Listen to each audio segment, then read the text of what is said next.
Hold my hand. Hold my hand. Keep breathing. Come on. Come on.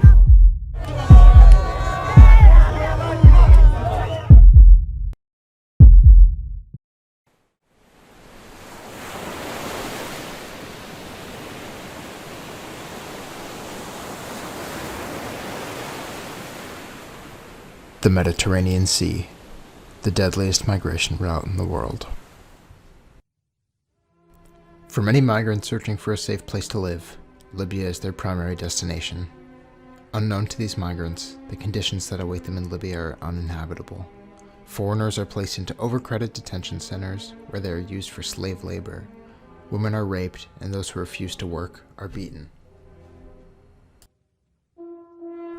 Migrants attempting to flee Libya face many challenges. In order to reach European shores, they must find ways to pay smugglers who make arrangements for their escape. Migrants have little choice but to agree to board small inflatable dinghies overcrowded with people and with no protection from the sea. Migrants fleeing Libya pay little attention to the conditions ahead of them, as they are desperate to escape the terror of their current situation. Ignoring the conditions of the central Mediterranean is extremely dangerous, as high winds and large swells create a concern for much larger vessels, let alone the life rafts that provide no protection to its passengers. The chance one of these boats makes it across the Mediterranean is slim, thus the need for rescue boats. Just as migrants face challenges crossing borders on land, borders at sea create an entirely new concern.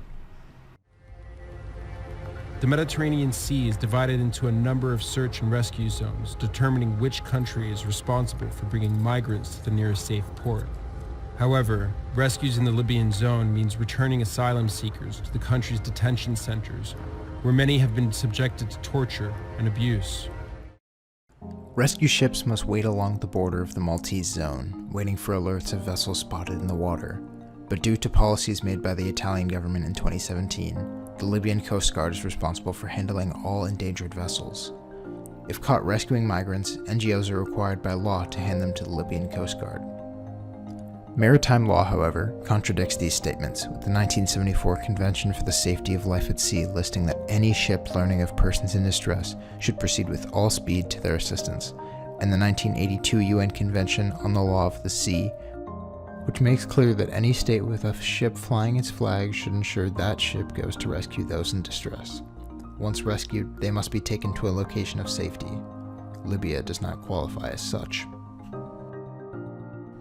Andrew Shakinov, a director of legal studies for Oxford University, describes the reasoning behind the resistance of European countries to provide aid to the migrants. The international community's clumsy, ad hoc responses to refugee emergencies are, of course, primarily due to the reluctance of sovereign states to grant political deference and financial support to the relevant international agencies, their hesitancy in assuming the burdens of material relief, asylum, and resettlement, and their concern that assisting refugees could adversely implicate other foreign policy objectives. In addition to the disregard from European governments, the COVID-19 pandemic has had a disastrous impact on the Mediterranean search teams. As countries closed their borders, rescue ships were detained and restricted from going out to search for migrants for months. Even as NGOs are now slowly being allowed to head to sea, finding a place to drop off migrants and collecting enough protective equipment is becoming increasingly more challenging. Since the start of 2021, over 500 people have been lost at sea. This is a massive increase from the 150 lost in the same time period in 2020. It is clear that rescue boats are vital to saving lives, and that the EU needs to do its part in preparing for arrivals of migrants being rescued by NGOs.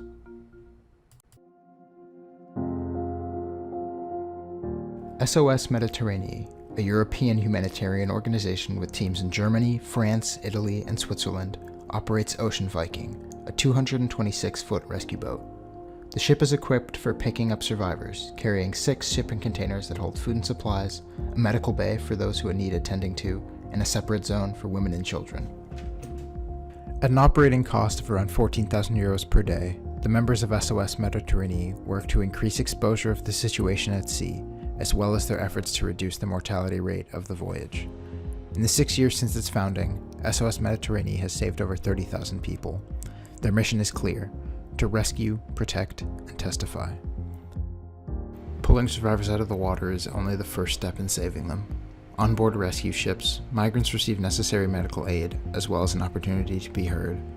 No matter the nationality or religious beliefs, SOS Méditerranée looks to give everyone their basic human rights.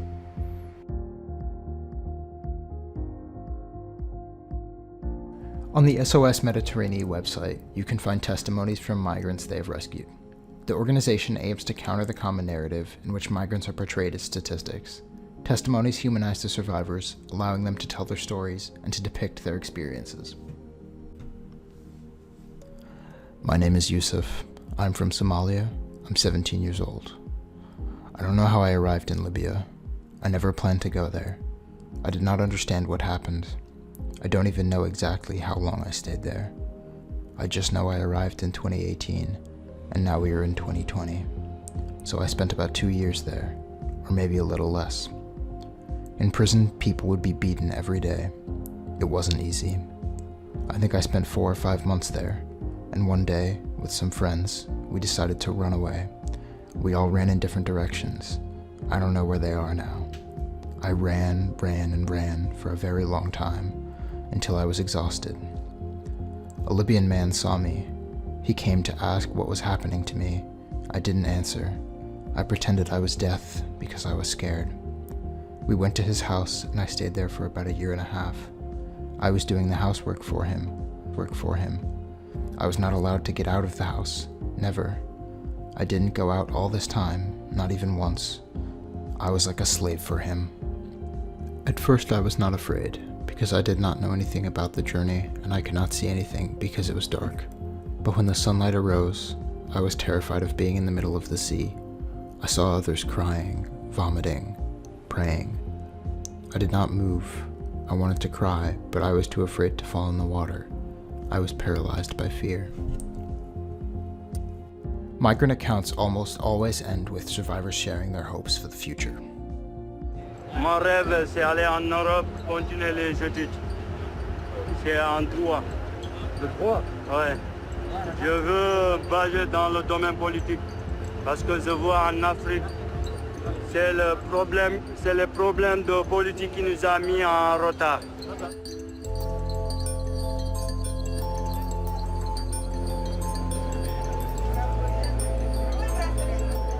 J'ai fait la mécanique pour essayer de connaître mieux pour continuer mon travail.